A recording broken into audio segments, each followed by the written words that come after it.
My name is Joshua Gibson, and you are listening to the Philosophical Weightlifting Podcast, a show dedicated to promoting a message of critical thinking as it pertains to strength training, nutrition, and well-being. This is done through interviews with experts, high-level athletes, coaches, and people heavily involved in strength sports and athletic development. Pull up a chair, grab a coffee, and let's get on to today's podcast.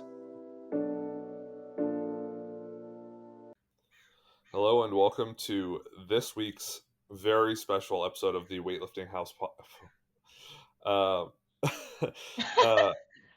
Welcome to this week's episode of the Philosophical Weightlifting Podcast. I'm your host, Joshua Gibson, and I'm experiencing a bit of podcast deja vu. Over the last few days, we've recorded multiple Weightlifting House episodes. So if you're listening to this one, also make sure you check out that podcast. It's generally Seb and I answering user questions. And if you're listening to this podcast, you likely would love that one if you're not already tuned in. So go check out Weightlifting House, the podcast, The Morning Brew, which is a subscriber-only podcast where things get hot and spicy. And then you can enjoy us conversing for a few more hours per week. But as we dive into this episode, it's a very special one in that I think we're going to provide a lot of context around something that happened in the weightlifting world, and this is the broader market too. But I think in weightlifting, and I've spoken to a lot of people about this, Virus as a company and a supplier for really high quality compression products and leisure wear, I think is like a mainstay in weightlifting, or was a mainstay in weightlifting. And recently, something happened that I'm going to discuss with Melanie about why they kind of stepped back in the States, and what the reemergence looks like. So, if you haven't already found out, I am joined by Melanie Lynn. Melanie, how have you Hi. been today, or how are you doing today?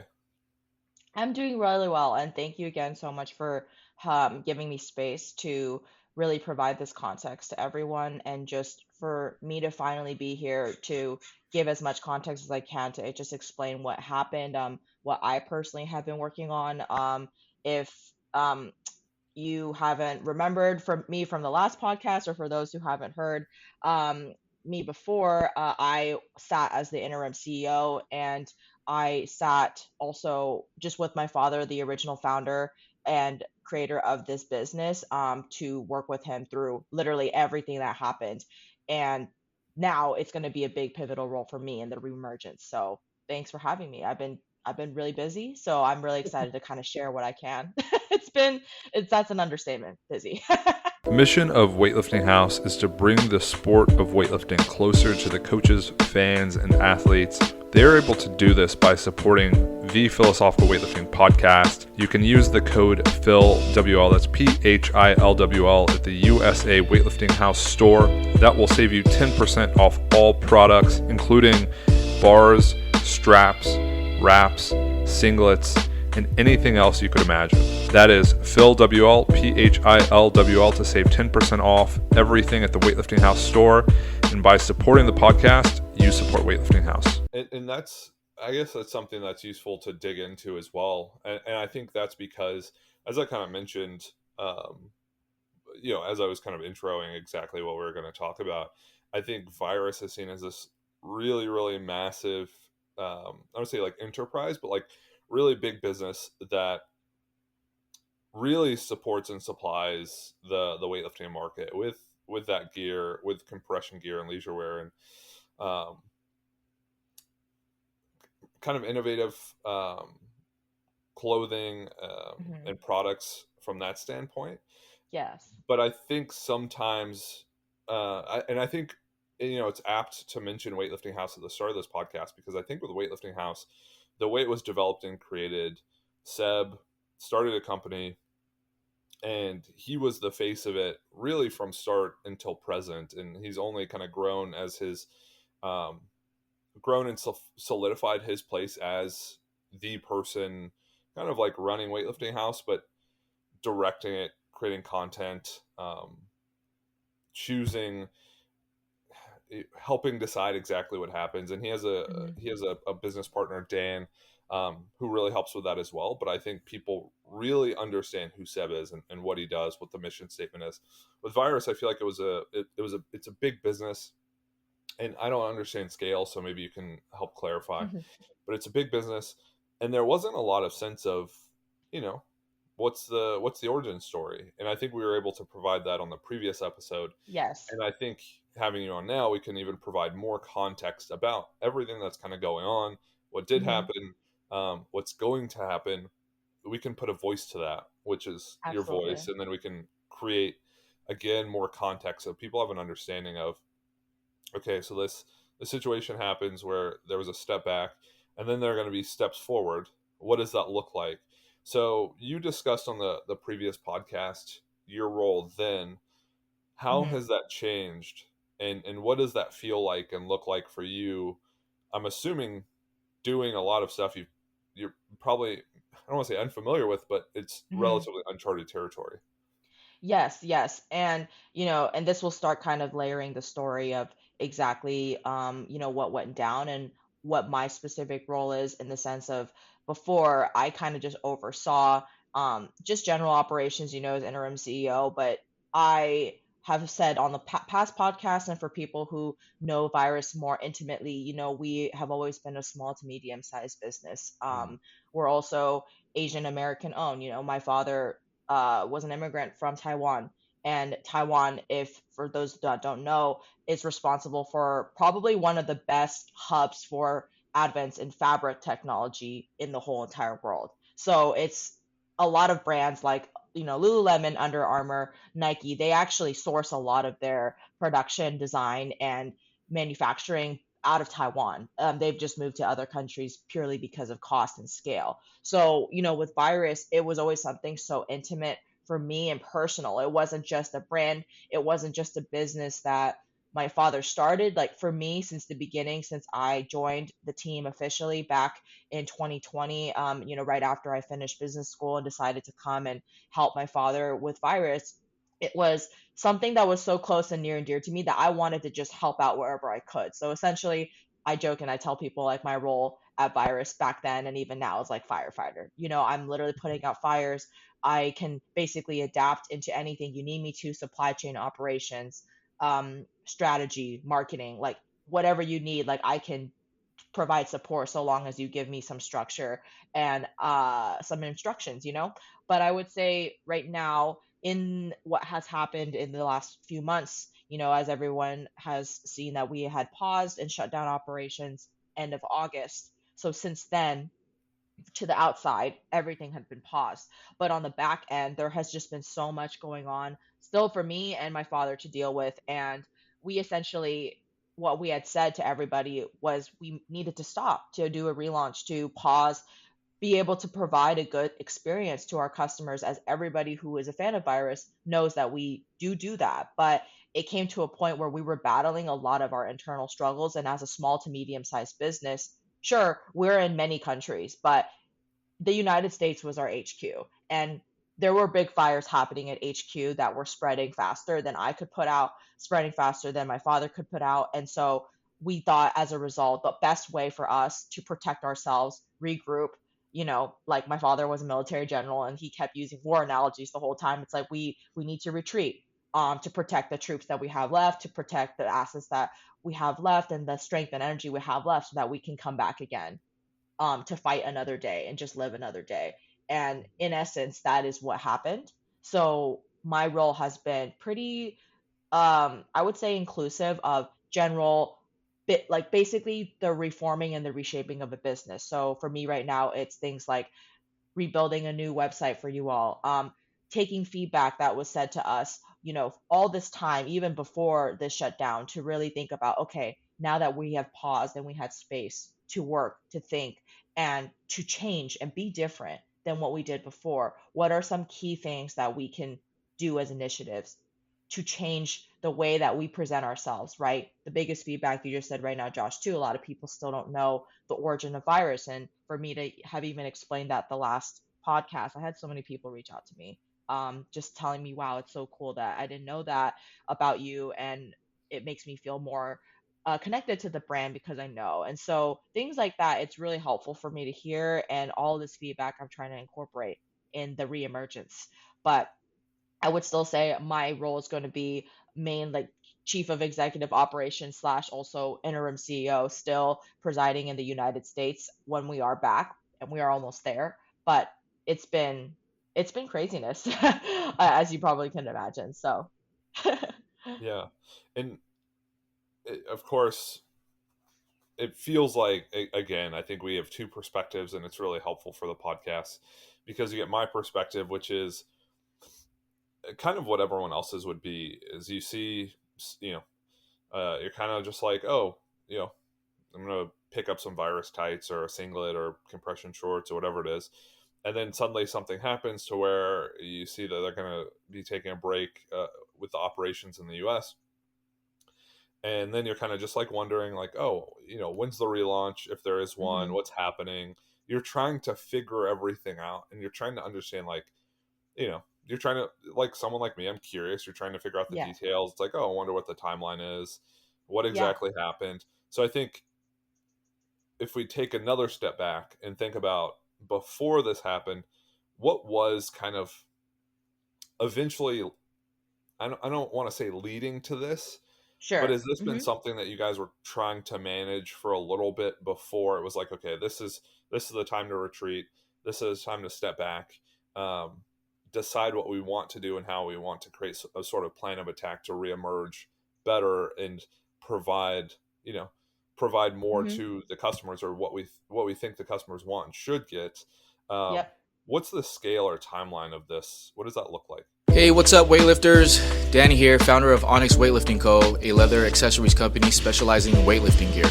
In our shop, we make gear that doesn't get in the way of your performance because we understand that hitting lifts requires your full attention. Our straps, wrist wraps, and belts are designed to be comfortable and reliable, so all you need to do is make lifts. Thanks for listening to our friend Josh's podcast. You can continue to support him by visiting our online shop at onyxstraps.com and using his code PHILWL. That's PHILWL at checkout. See you on the platform. Sure, absolutely. And in general, the way I could paint this story too is it probably the moment leading up to this exact decision and when it was actually executed, actually, that time period was very, very small. We never wanted to get to this point where we had to say we needed to pause everything, and we did everything we could to prevent ourselves from getting to that point. But I guess to paint the story, we had a lot of stuff going on, both internally within the company and also externally, things just in the environment, in the overall grander macroeconomic environment happening, that it started maybe probably I would say a year to two Mm, years before this happened. And that timeline adds up with COVID, right? So again, as a smaller to medium sized business, and Virus has been around since 2010. So we've been around for 13 years. People know us. We've built an amazing reputation, especially within the world of weightlifting. And yet for us still, we were still a small to medium sized business. You know, we pride ourselves on being smaller because we can move faster, right? We can adapt to the grander trends faster. If there are any quality issues, we can fix them much faster than a lot of other brands that kind of just do an assembly line and they just churn out a lot of stuff. So for us, we never really ever wanted to get to this point where we said, shoot, we're going to just have to pause. This was our livelihood, right? As a smaller business. I mean, this was connected directly to me personally, being like family's a part of it too. Um, and to be honest with you, it got really, really crazy from internal grief and tension with a mm, lot of older employees, right, who had been there for a while versus people like me. I've only been with Virus for the last 2, 3 years and just injecting all these new ideas. You had this. So I'm going to break this story down as like this was the microcosm environment within Virus and then the macro. So micro, we had a lot of tension between the old team and the new team, but in general, it was still kind of the tension of wanting to figure out what was our messaging, right? You know, what did we want to put out there? And especially with the coronavirus, right? There was even just internal arguments about should we even keep the name virus, Mm. right? Should we change to something else? Are people going to be ashamed to be wearing our brand because it now denotes something that was really traumatic for the world? I mean, a lot of people who didn't know our brand accused us for trying to monetize the pandemic. They thought that we were just some random clothing brand who wanted to be funny and put the word virus on our stuff, when if you really know us, right? I mean, it's not that at all. And I Yeah. went into the origin story of virus before, and it makes sense, like that name. So we were kind of going through our own existential identity crisis because of COVID, just given the branding, the name, right? And for a lot of you who know our brand, you may have noticed a lot of the things we've come out with recently in the past year or two have more subtle branding, right? It's not as loud in terms of the logos, but we still have some items that are loud because some people just really love and appreciate our brand. They still want to represent it proudly, and that's also amazing. And so we are trying to offer something for everyone. But I would say, like many businesses, right, COVID was really tough. Everyone's feeling it right now with inflation, gas prices, right? Like everything is just getting more expensive. And Mm. for a brand and a business that sold a premium product, it was a very hard recovery post COVID. And it didn't make it easier that our name was also Virus. But I would say, during the pandemic, actually, sales, it's not like sales depleted.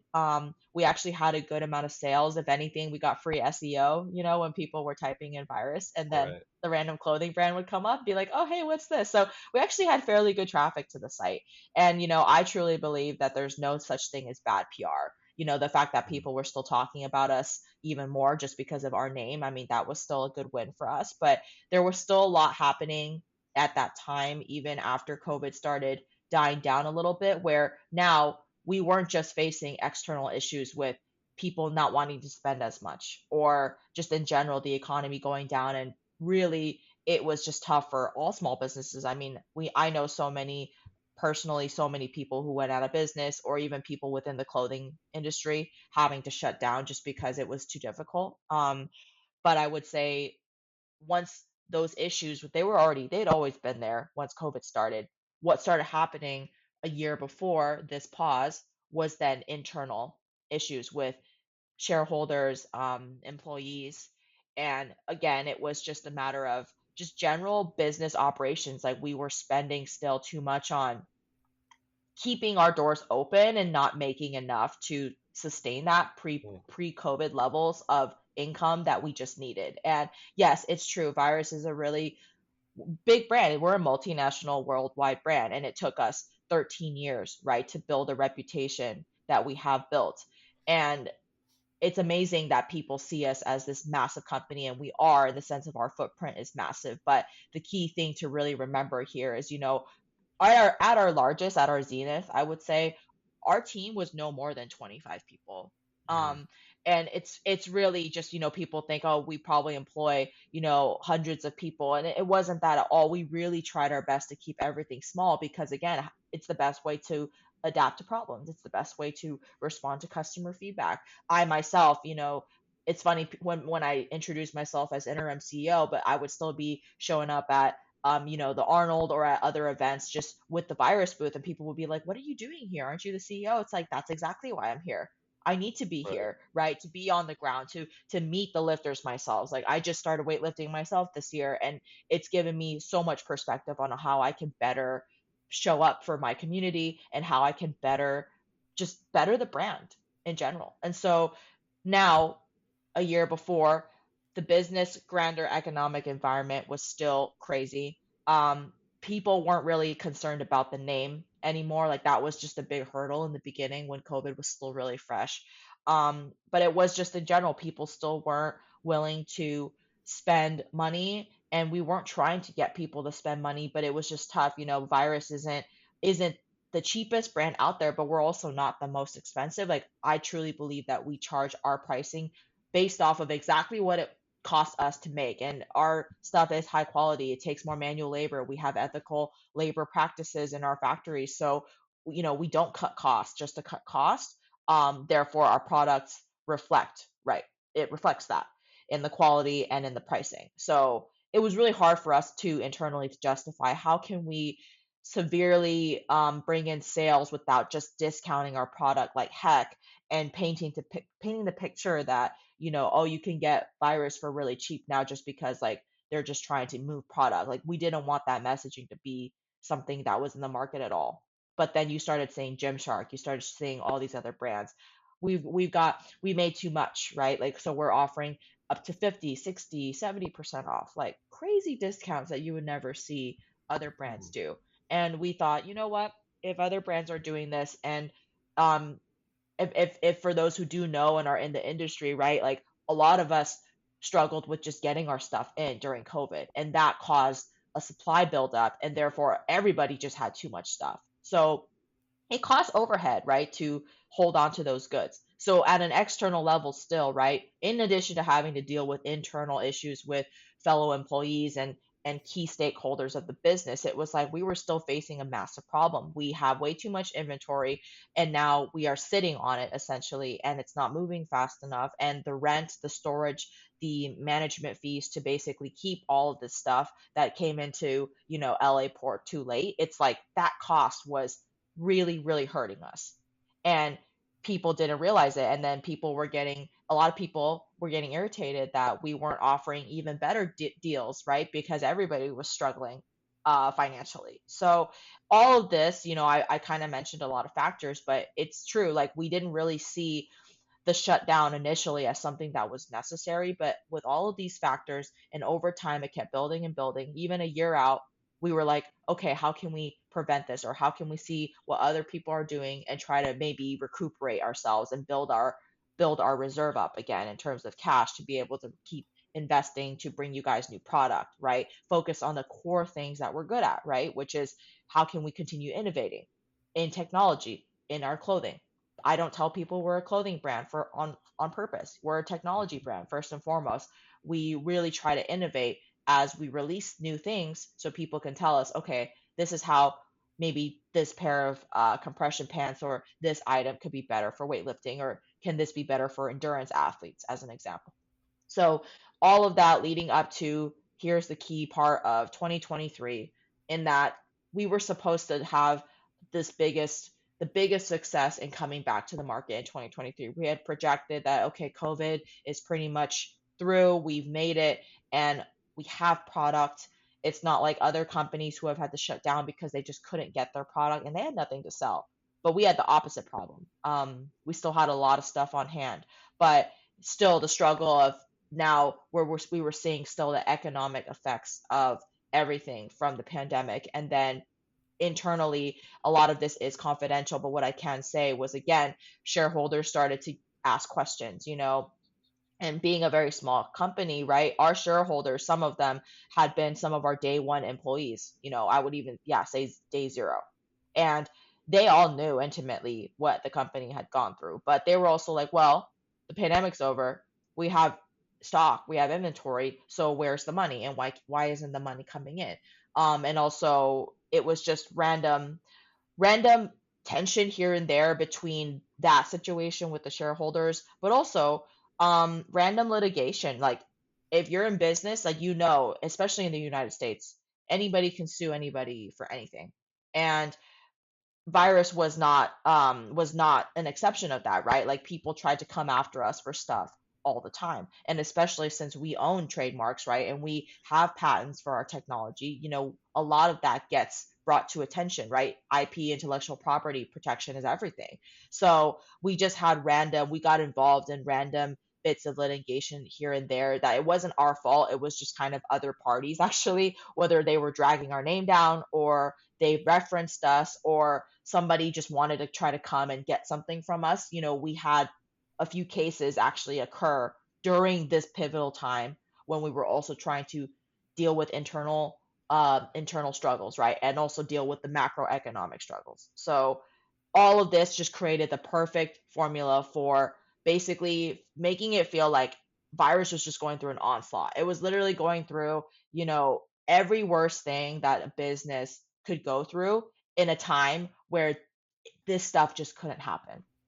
There's no other way I can describe the darkness I personally felt during this time. It felt there were many days where I felt hopeless, and as a human being, like I'm not going to lie about how hard it was. Like it was tough. I cried multiple times every day. It was like coming to work was so different and trying to deal with these situations of literally life or death for the business versus just coming in and being able to focus on what I loved and what I was passionate about, which was how can I continue to serve my community? How can I continue to give the people who have been with us for this long the benefit of amazing technology that enables them to drive the passion, right? That defines them.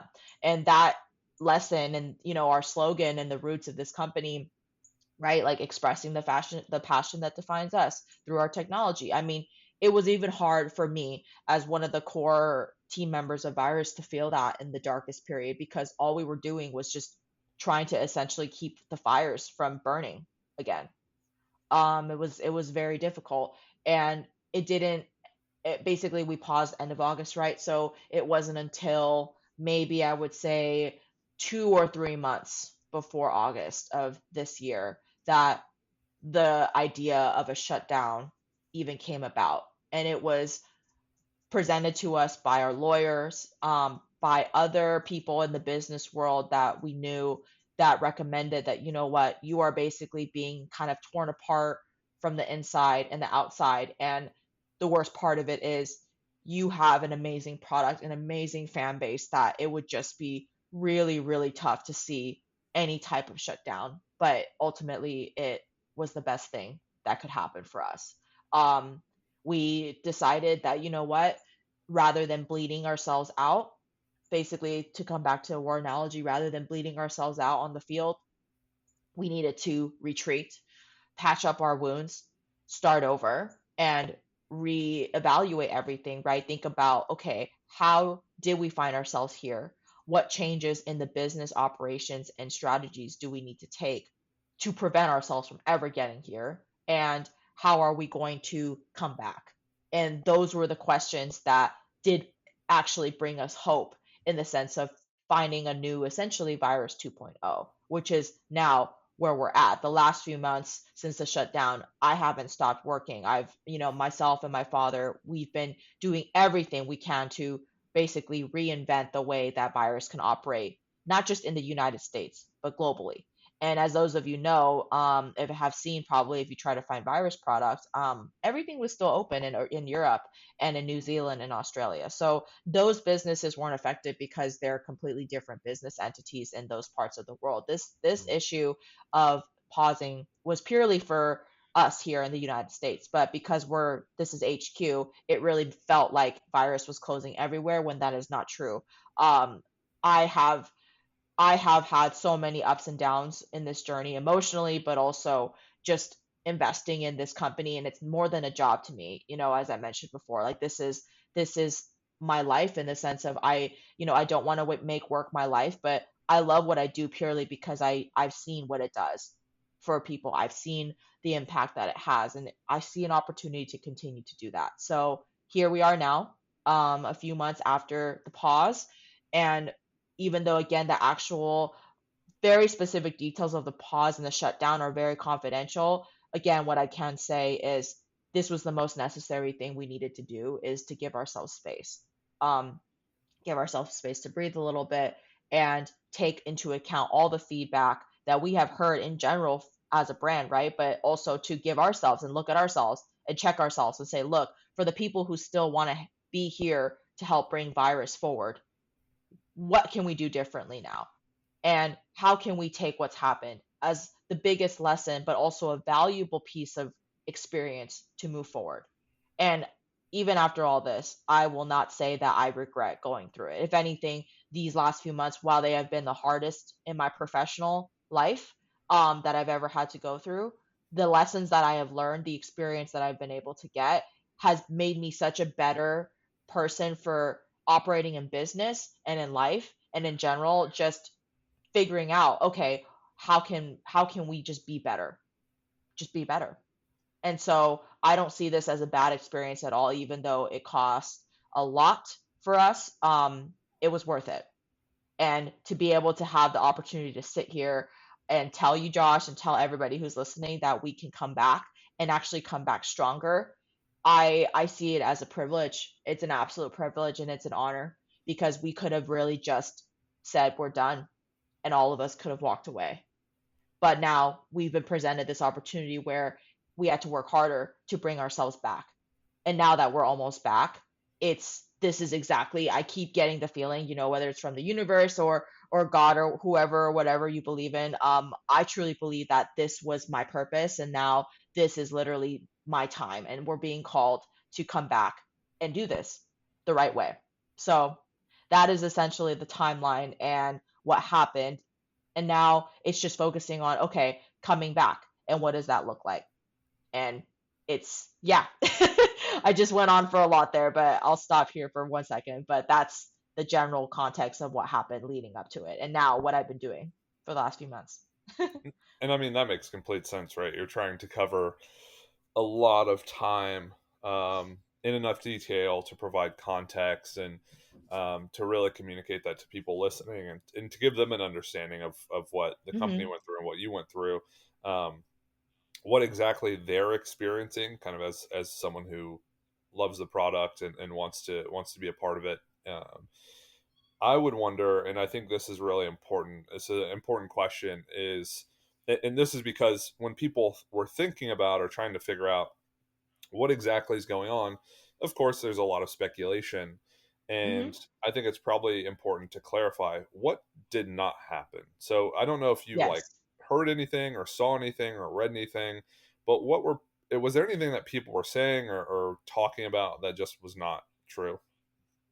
And actually I would love to like do this also collaboratively with you too, because I actually purposely stayed away from the meme pages and everything. I really needed to give myself that space to just deal with the situation from my perspective. I couldn't handle dealing with what people were saying. I just did my best with our marketing team internally to basically put out a message that was closest to the truth, which everything that we had said was true. We needed this pause to reevaluate. We needed this pause to be able to stop everything and avoid giving you all a very negative um, shopper, user, client experience because of everything that was hurting on the inside. That's all 1000% true. Um, I would say this has actually been the best thing out of this whole situation. For some reason, I was really thinking that people would be upset with us. I was really afraid, in those meetings in the conference rooms, and I was talking to my marketing team about what the hell are we going to tell people because we are such a important brand and an important uh, player for so many people, not just in weightlifting but in the grander sports industry in general, that I was so afraid that people would resent us for pausing and not giving enough answers, right, to why we were going away. And this is the part that shocked me. And I shouldn't have been shocked. I think it really affirmed for me why this company and what I do is so special to me. All I got, Josh, when I started telling people, not the actual confidential details, right? But just started telling people like, look, there is a possibility that we may need to shut down and this is what's going to happen and why we can't support you anymore. We got nothing but just support, just messages of support and the best love and affirmation that there was out there. I had so many people being like, all right, that's cool. This is the situation. So tell me how I can help when you're back, Mm, or you tell me how I can help you in getting through this period of rebuilding so that way when you come back, I can be there for you.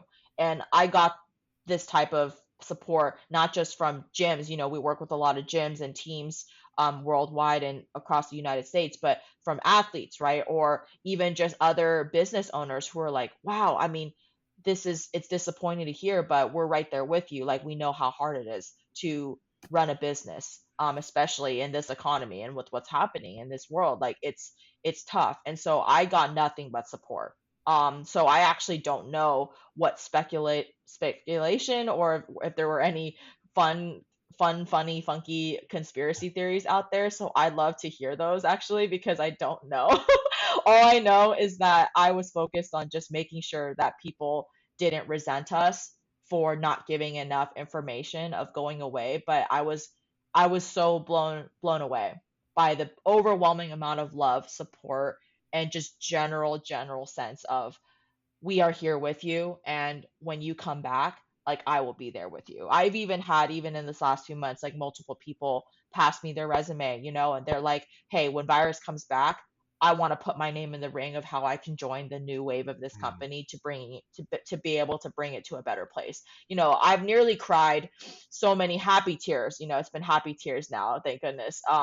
Of just, again, like, we didn't build a brand just to be another clothing brand out there. We have really built a community. We've built um, a sense of a family of people who really care about good quality um, and high performance gear. But beyond that, it's just passion about actually just succeeding in life. And to succeed in life, you have to go through this stuff. You have to. And so everyone was understanding of that. So that was my experience, but I don't know any specific things. So I guess this would be a good time for me to say what didn't happen according to what some of these theories are. Yeah, and I don't know if this was commonly thought or believed. And I mean, if you think about it for more than 5 seconds, it obviously doesn't make sense. But I think um, the way it might have looked is that there's like a clearance, so they're trying to get rid of a bunch of product, and then it might be Mhm. like a marketing ploy of like, hey, we're going to take a break and then reemerge. Um, Mm. yeah, so I don't think it was. I mean, I don't see how it could be that. I don't know why a company would intentionally like cease operations and then wait an Right. indeterminate period of time to then try to make more money on the back end. So maybe you can kind of Right. talk about like what you guys had to go through from that perspective to be able to make this like reemergence happen. Sure, sure. And that's actually not a bad that's not a bad theory, although it is very ballsy, right? But I would say, we basically know now, all of you knowing what you do know, the pure reason why we did have to do clearance and everything was literally we needed to get as much cash in as possible to essentially fuel ourselves till the very end. We didn't do this decision and we didn't get through everything with the pause and the temporary shutdown purely on our own, right? I mean, we had a lot of legal help.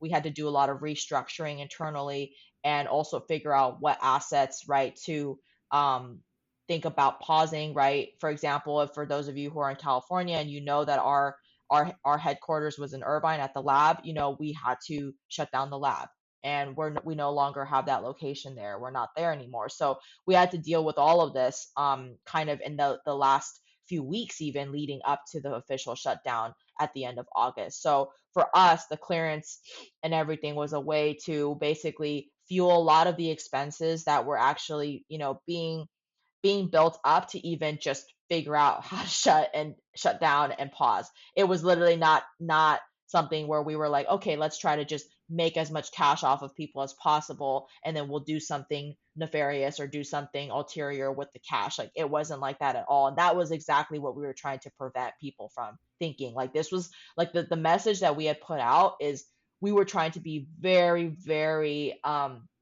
serious about what was going on without actually telling people the confidential details. So the whole concept of see you soon, like that was the headline campaign that we had ran near the end. And that's true, right? See you soon. I don't know when, but it's not a goodbye. Like, this was the true heart and core truth of this message, and that held true. We didn't know, and we needed to clear things out because given what was happening, right? A lot of people were trying to take money from us. We were still being hit left and right with random litigation. Like, we were being, people were coming after us for money that we didn't have.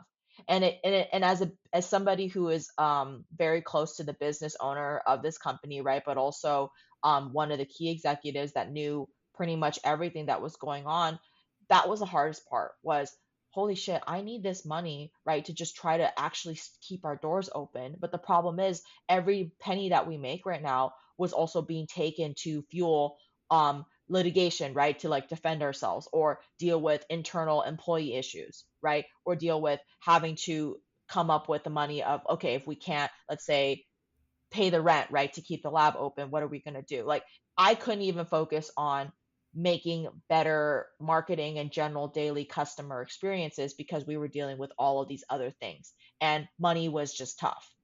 Mm. Um, very, very tough. And uh, it's really, there's no other situation that is very, I mean, okay, what I want to say here is just there's no other situation that can prepare you for these types of moments where you're like basically stuck between a rock and a hard place.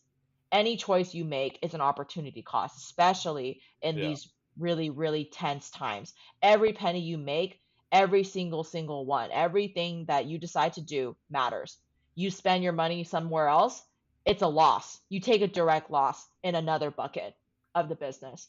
And again, this is the hardest place, like the prisoner's dilemma, right? The famous prisoner's dilemma. Like you really don't have a way out. And for us, the best way that we thought, okay, if we know we have to pause for a few months, we also know that the last year we struggled with getting people to buy product, right? Because people just had less money. What is the best, most altruistic thing that we could do right now while keeping our brand alive for as long as possible without us actually being present in the market? We decided to discount everything because we thought, okay, if we can just get massive amounts of product out there to people who need it and want it and know that they cannot have it for a few months at least because we didn't know when we would come back. We thought, okay, the best way is to just get product out there. And you would have seen this from a general website perspective, right? Direct to consumer. But for me, as I had probably spoken about in our last podcast too, my specific role too was working with partnerships and a lot of more Mm. business to business deals. So I worked with a lot of gyms, right? I've worked with Weightlifting House, right? Worked with a lot of big organizations and brands. And I had to go to those partners and say, look, we are going to be paused for a little bit, and that means that Virus ourselves cannot supply product. However, you all as third party partners can still keep going because your business is your business. It's not us. And so we also had made amazing deals with a lot of our gyms, local partners, to buy Virus product in bulk. So that way, if anybody needed to come looking for it and they couldn't buy it from us anymore, you could go to this weightlifting team or this gym and get some Virus product there, as an example. So again, this is where I spoke about people being incredibly supportive. All these other gyms, as I had found in having these hard conversations, a lot of them told me that they were close to being put out of business actually, or that it was really hard for them to keep up with the expenses. It's just a tough situation. And so it was a great way for me to also learn and feel like we're not alone. And a lot of people are going through things similar, but the most important part about this all is that those gyms, a lot of them actually came up and figured out a way, whether it was to finance it themselves or pool money from somewhere that they didn't have that money and they still did. They pulled it together to just buy a lot of Virus product off of us at the very end, so that way they could help keep our brand alive Mm. during this pause. So again, I have nothing but absolute gratitude for everyone who has stepped in to help. And even if you didn't understand what was going on, I just appreciate the fact that there wasn't really ever any negative energy or anything negative said in the sense of like there's something bad happening here that this we can't trust this company anymore. It was the complete opposite. It was just no, I mean, it looked like they were doing their best and we're now trying to find a way to promise everyone that we'll be back at an undetermined time. But in the meantime, this is what we did near the end too. We sent out a whole email with a list of our partners, links to their online stores if they had them, saying that they will still be carrying Virus. And um, we still had our other regions, right? Just tell people, hey, like if you're trying to email New Zealand saying you need Virus product, it's like you'll hear from New Zealand, we're not going to give it to you because we don't want you to pay massive amounts of shipping just to get that over here. Just wait. Like we'll be back in America. Just wait for a little longer. Like we did our best to keep those lines of communication open. So, yeah, it's just been really incredible for me to experience all of that and I have so much gratitude. Again, I can't stop saying that. It's so true. Um so yeah, that's kind of where we're at there. We really wanted to get the product out. And so the more people have Virus, the more we could really make this feel like we were never really gone. It was just trying to paint that that feeling. And I think we did it so well that there's actually even people at, my gym, like I lift out of SoCal weightlifting, and it's, pretty much everybody in SoCal wears Virus, right? And it's like Mm. there were still some of my friends and some people there that were like, wait, Virus shut down? I didn't know. So in a way that also was good for me to know, because it was like, okay, I think we did a good job of painting the story. I mean, we screamed and shouted everywhere, right? Like on social media, emails, like we wanted everybody to know that we were going to be paused, but there are still some people who don't know. And then when we do come back, it'll be like, okay, then we really weren't ever gone.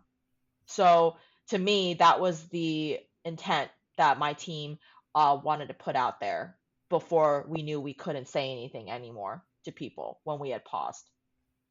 Yeah, I think this really did paint like a complete picture, from kind of like pre um, pre-decision to kind of intra, as all of the changes and restructuring was going on, what exactly was being taken care of and why. As far as after the Hmm. launch, the relaunch, the reemergence, what what does that look like? And I know we'll get it from, more of like a, I don't want to. I'm using the word storefront. That's not what I mean, but like from kind of more of a visual and like, um, branded way, we're going to understand what Virus is going to be. But internally, how is all of this stuff manifesting itself through the operations? Hmm. How everything is handled. So from the inside out, what is Virus going to look like now, to try to, you know, make sure stuff like this either doesn't happen or is less likely to happen, or Virus is just more of what you want it to be in a company closer to fulfilling the mission statement that it's put forth. Definitely, definitely. The number one word I would say first that will be something that I really integrate personally within myself, but also with the team that I rebuild as we come back and reemerge, would be intention. So, building everything with intention, hiring with intention, rebuilding the culture with intention, and most importantly, um, building every single product, both old and classic and new, with intention. So internally right now, there's no technical employees yet because we haven't come back. So technically, it's just myself and my father right now. And one of the key things right now is, okay, I'm in the process of literally going through all those resumes that I've been sent over these last few months, and also talking to certain people within my team from before, right? Of what would you like to do this with me, and what would you like to see moving forward, to create a better, different experience for all of us. It's really basically, I'm kind of taking my true entrepreneurial hat right now. And I wouldn't say starting from zero. That's the privilege here with Virus, is we aren't starting from zero, right? We have 13 years of our name and our experience and our credibility of being in this market, that it's not about starting from zero, but rather I am still rebuilding the business as if we are starting from scratch again. Mm, So going back to, my business plan, going back to the drawing board of, okay, what are the key roles and responsibilities of who are the key people I want to hire back first? Do we actually need someone to be in this role if I can find a way to maybe outsource something else, or find a way to cut costs? Sounds bad, but I will say one of our issues before was we were just letting too much money bleed from the company. And it's not that money was mismanaged. It's just really easy, when you're growing and you have a lot of revenue coming in, that the key rule in business is you have to spend money to make money, right? But you also cannot spend money that you don't have. So right now, being really careful with basically kind of setting up a better foundation, right? So that comes with, who do you hire back first, and what are only the most key and priority situations or investments that you need to make right now, and what are your other luxury items that you're like, yeah, that would be nice to have. Yeah, a $20,000 Google Ads budget would be nice, but we don't have that right now, so what are we going to do? It's literally asking questions like that and figuring out, again, it's coming back to, where do we put each penny, how do we monitor the return on investment of every cent we spend, whether it's in people, right? Because you're investing in people too, not just the actual essence of the business and the operations. Like, people are a big part of your business. And for me, that has been the most important part, is making sure that the team that comes back, the way that we build our team, right? A lot of our team is remote, and so it's figuring out, as an example, like how to maybe look into something like a hybrid model, because before, most people in HQ, we all worked physically out of Irvine, right? That's just another example of something that we're talking through and thinking about. So if we can internally um, expand, improve upon, and make more efficient our processes, right? Our output is going to be so much better. It's going to be clearer. So the kind of in to out changes internally, this is what we're doing. Also changing up strategy and how we're going to produce things. So all of you, are used to having 4 seasonal launches of new virus product, for example, and we're going to make some changes to that.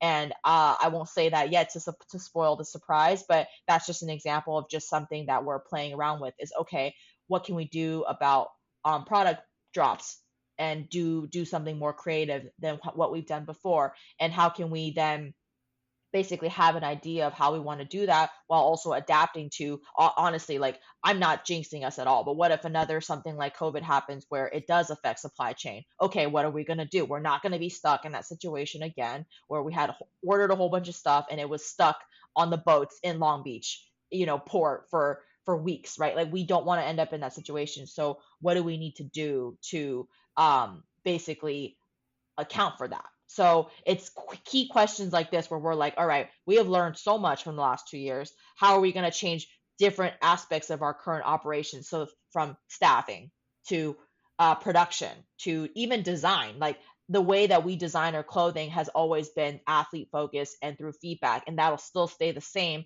But a lot of people, especially women too, and I've been transparent about Virus actively being more of a proponent and really offering better products for women, just because before, when our team had formed and the company had formed, a lot of the actual team internally was made of men. So of course, when you have men designing product and you try to have men try to design product for women, that's never going to work out, right? So it's little bits of things like this where, okay, we have intention, we have goals.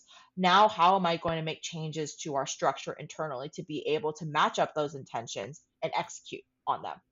And then externally, will still be e-commerce, everything will still be online, but how can we make that experience even better, right? So fixing things about our website that people just really had issue with, and it was tough because we spent so much on our website. If we're an e-commerce brand, right, that's our storefront. Like, we had a physical location in Irvine, but not everybody could come to Irvine. So our online store is literally our only touch point to many of our customers out there. So if our online store isn't 110% of what we want, then we always have something to work on. So that has also been a big factor in the re-emergence too, is okay, how can we change the website where, yes, it's not going to be like something drastically different or crazy, but little bits and pieces that make the user experience a lot smoother, or it makes it easier to find product because Virus makes a lot of products, right? Sometimes it's really hard to find things. So it's little tweaks like that here and there. And that is what we are working on. And that is what the difference looks like. And then as a customer or as a fan of the brand, we still want to emulate that we're still Virus and we are still very much the core of who we are. But we also want to make it a point to say that we are going to be better. And it is our mission to make ourselves better because we have just made it through one of the worst and lowest points that this business has ever gone through. And now that we're back, right, what kept us going in all of that? It was our own passion to want to continue to provide for our communities and to continue to innovate, right? That's why we fought so much to get through this event and come back. And we want to emulate that in the user experience. We want to emulate that in our partnerships and the people that we choose to work with.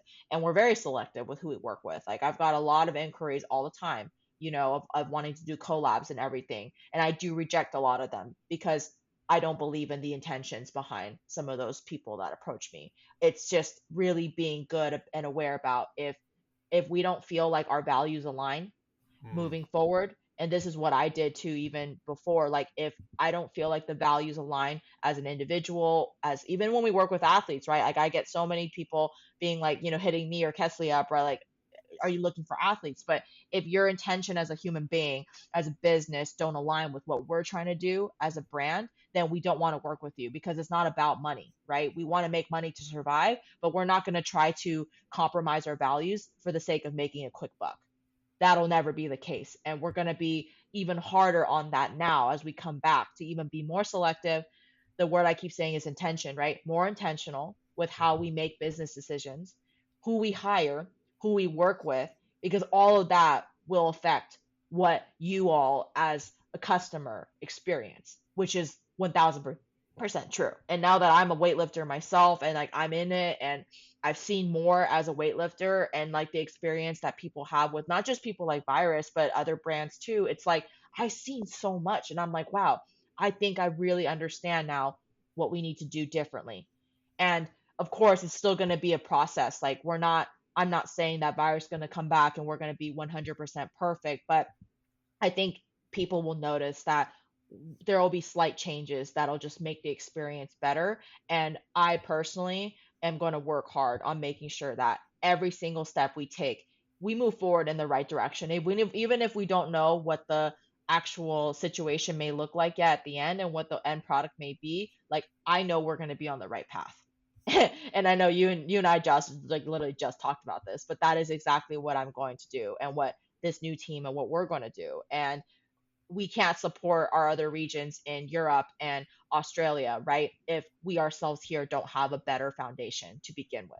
So that's the main intention. And I will say too, we're not stopping. You know, now that we're all nearly back, and this is like our phoenix rising from the ashes story, we're coming back stronger than ever. Now that Asia's open and we don't have the pandemic anymore, you know, my father's gonna base himself out of Asia, and he's gonna properly build up Virus Asia, which is something that Wow. many people over the years, you know, we've had many fans from Japan, South Korea, you know, all these countries buy from the United States this whole time. And now we finally have a way to build something up in Asia. So again, we're not stopping. We're also not going to go full send and go full 100 and try to grow too fast either. But now that we know what happened and what we can do to be better and smarter about our decisions, we're still going to attack the way we need to attack. And it's taken this pause to do that. So I'm really, really excited to tell all of you exclusively, like, we're not going away. We're really not. We just needed this pause. We needed a break and we needed it. It's truly the like invigorating period that we needed to charge up again just to come back. And now we're like really, really going to hit everything hard and more intentional. So that's kind of in general the layout of what it's going to be like. Well, it sounds. I mean, it sounds really exciting, and I think too, it's really cool to hear about it and kind of watch it unfold. And um, I think now, you know, again, we kind of talk about like being able to have a voice or a face for the brand or like that's the brand or a part of the brand. I think hearing it come from you and hearing it described, I think makes it a lot more intimate, and then creates, like for me at least, a stronger connection to and understanding a relationship with all of the changes that end up happening. So when you talk about, hey, we're not doing, you know, seasonal drops in the same way, or we're changing some of the different aspects of the women's clothing, you can start to see that unfold, and you can start to feel like you're more like you have your finger on the pulse of the company itself, of Virus itself. And I think Hmm. to me that just changes the dynamic of it a bit. So it's not, because some of those things can be really hard to keep track of if they're not clearly explained. And what I mean by that is social media, what it feels like to me, and a lot of, you know, most of the time, is just kind of companies or businesses that are trying to sell to you, and they're trying to promote themselves, and people are trying to promote themselves, and it seems like this place where it's just about self promotion, um, Yep. self development, building businesses, using it as a marketing tool. And not that there's anything wrong with that. Like as a user, you Hmm. choose how you want it to be, how you want to be marketed to you, what you want to see. You decide that, right? But I Hmm. will say, because of that, it creates this feed that can almost wash away a lot of the detail. So when you talk about viruses changes, it's going to make them more obvious. Whereas I think if I were just trying to track this stuff online or on social media, it's going to be really hard to pick up the detail. It's going to be really hard to pick up the changes in the message, right? You're talking about it being more intentional. It's going to be harder to pick that up just because a lot of that stuff happens in so many different spaces that it can feel spread out. Mhm. And as a user Mhm. or as a consumer, you don't get to really understand or experience it firsthand. So I think having Yep. you come on the podcast, explain it, talk through it, I think creates a connection to the changes, showcases them, and then allows people to like follow along and be a part of that. And I think, speaking from personal experience with Weightlifting House, when we do podcasts about product drops or when we do something about Black Friday or about a book release or, we talk about the development of the product, we talk about the timeline, what went into it, what we hope people get from it, and then we kind of like we're able to keep people connected in that sense so that they feel tied to the brand and the product. And Mhm. I think Mhm. that's for good reason. It's because we want to develop something that's useful for people, that they want, and also something that best represents us. So I think we kind of are able to share all of that. So it's actually Mhm. cool on the other end to experience that firsthand with you and with Virus, and hear it all kind of drawn out for everyone who's going to be on the other end of it.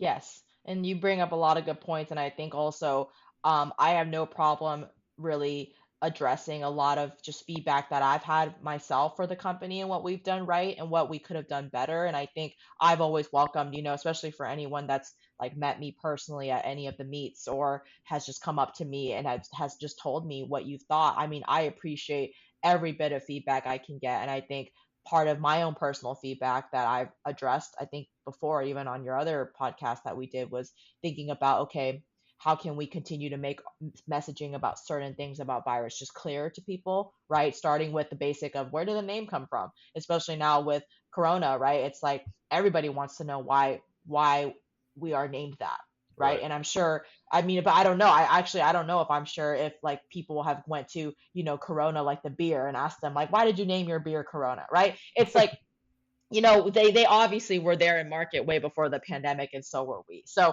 I just think it's funny that, that certain things like that have come about. But you're right.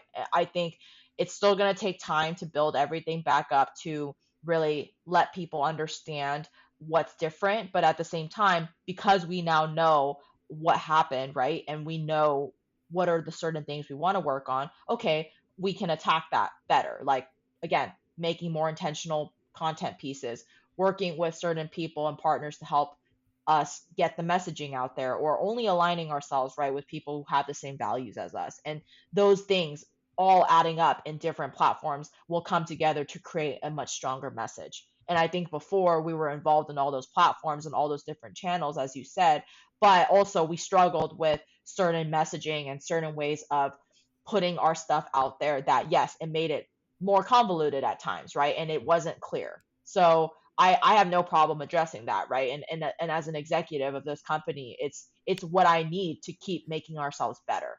Like, how do we make ourselves better? Because I'm here to serve everybody, and this business is more than just a business to me. Like, I want to make a difference, and the only way to do that is to just sit, open my ears, sit and listen instead of be the loudest person in the room. And that is the way that we are going to operate forward. Is we're going to operate carefully and cautiously, but it's not going to stop the intensity and just how passionate we are about bringing and doing what we know best and how to bring the best training product on earth, to people who really believe that this is the stuff that they need to excel. And that's exactly the intention that we're going to lead with through and through. That's awesome. And as far as I think the only question that could really be asked, and I think what people would want to know is Hmm. what's the timeline look like from here going forward for Yeah. the reestablishment and then kind of things to start to pick back up again. Sure, sure. And also I wanted to be here to say this specifically because I wouldn't be here if we weren't really close to coming back. I needed to feel confidence in building everything again on the back end in preparation for releasing that. I was like, you know what? Okay, I want to reach back out to Josh and I want to just talk to people directly and just give the people the answers, right? So I definitely think that we will be back and be cleared with everything, like to make sure, legally, legitimately, foundationally, we're all ready and set to go before the end of this year. which Mhm. is massively faster than any of us thought, because we had just paused in August, right?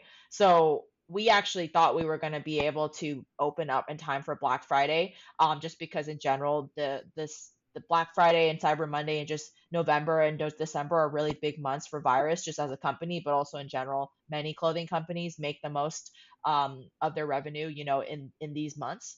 But we didn't want to rush it. We didn't want to say, hey, just because we would make a lot of revenue, we're going to try to rush the relaunch and do it in a very sloppy way. That wasn't the intention. So obviously Black Friday is today, so we're not launching today. But I will say, we will be back very soon, hopefully in time for Christmas and before the new year. And our goal is that we are going to come back and we are going to have a whole new product release. Like that's been something that we've been holding on to. Like we have new products that we will come back with, and obviously the classic ones that you all know and love. But our plan is to come back and not rush. Coming back, I want to make sure everything that I had even said here, right? Making sure the new website's good, that we have our team is solidified on the back end to support the influx of everything as we open up again. All of that needs to be set in place, and we're nearly there. If we were clear to open up again, probably like any day now, we would probably get ready for that. So Mhm. it could be any week, it could be before the end of the year, definitely before the end of the year. So we are going to begin a timeline of launching back messaging, via social media and emails of exactly that timing. And we are going to do it the same way that, we did when we were on our way out. Is just like once we know, we're going to start releasing things here and there to let people know. So I wanted to come on here today to tell all of you directly exactly that Virus is coming back and it's going to be very soon, and to just keep your eyes and ears open. And thank you to those who have tried really hard to get your hands on Virus product. The amount of emails I've gotten from our customer service gal in New Zealand and Europe saying that a lot of American customers were willing to pay for shipping and Wow. duties to get that stuff from Europe and New Zealand all the way back here to the States. It's mind blowing. And yeah, we could have taken their money, but I specifically told her, tell them do not do that. It's going to cost them double of what they would if they bought from the United States, and it's going to take way longer in shipping. Rather than make that a bad negative customer experience, I'd rather give up that money. You tell them to come to any one of our partners here in the States that have that product. Otherwise, just wait until we're back, because we'll be back soon. Yeah. So I think that speaks volumes. I also think it would be really fun, once this kind of reemergence has happened, to give it a month, give it a few months, and then have another conversation where we talk about like mhm. how's it been received, what have you guys learned, what have you guys done well, and what still needs to be worked on. And I think kind of keeping the finger on the pulse and saying like, Mhm. yeah, what is going on with the company, what is going on with the virus, um how is that kind of like new interaction with the same space going. I think that'd be a lot of fun, and I think it'd Mhm. be really helpful. Absolutely. I would love to do that. And I would love to also use that as a form of accountability too, right? For me to check in and just say, hey, these are the things that I set out and the things that my team and I set out, and we aren't meeting them. How can we meet them? Or we are meeting these things and it's amazing. And it's just, again, I want that feedback loop, and I want to be transparent with people, because there's just far too many companies now that claim that they do XYZ and they have the money to market this facade, right? But with Virus, it's like, we're really putting ourselves out there in the rawest way of like, no, we're just here to provide damn good stuff. And if we can't do that in the way that we want to, then we're not doing a good job as a brand. Like that's purely it. Purely. Yeah. And I think, obviously we can't direct people to virusintl.com quite yet. But if people Not want, yet. yeah, but if people want to keep up to date with what's going on, and they want to, follow you, keep up to date with what you're doing, and kind of just stay in this space so they can stay involved, where should we direct them? Yeah, so the best way is to still follow our Instagram if you are not following the Instagram, because we will be doing a lot of immediate releases on there about the dates and everything and coming back. And then for those of you who are subscribed to our email list already, you will be getting an email when we are officially back. So if you don't have a subscription to our email list, then right now the best way is to still follow us on Instagram. And then, of course, when I come back on this podcast, and I know I'll be working with you, Josh, on doing something special for philosophical weightlifting listeners for when we do come back. Just keep up with that correspondence from you if you were to help me release that to your listeners, and that would probably be the best way. We really just want to keep everything that basically, the website's going to be the same, the Instagram handle will be the same. It'll just be like different content and slightly different flavor, but we wanted to keep the reemergence easy for everyone, so that way it's not like a new separate URL or anything. So that'd be the best way That's to awesome. keep in touch. Yeah. Okay, that's perfect. Yeah, and exactly what you said for everyone who's listening. Yeah, go follow Virus. Stay up to date with what's going on. Stay involved. I think it's gonna be really fun to see how this thing, how all of this kind of transpires over the next few weeks and next few months, and it's going to be really exciting. So follow the podcast so you can get updates with the voice of Virus, Melanie Lynn, and everything else that goes along with it. If you want to follow me, you can follow the podcast at Philosophical Weightlifting. You can follow me at Josh_Phil WL. That's PHILWL. Everything else will be linked down below. Thanks for tuning in to this very special episode of the podcast, and we will catch you guys next week.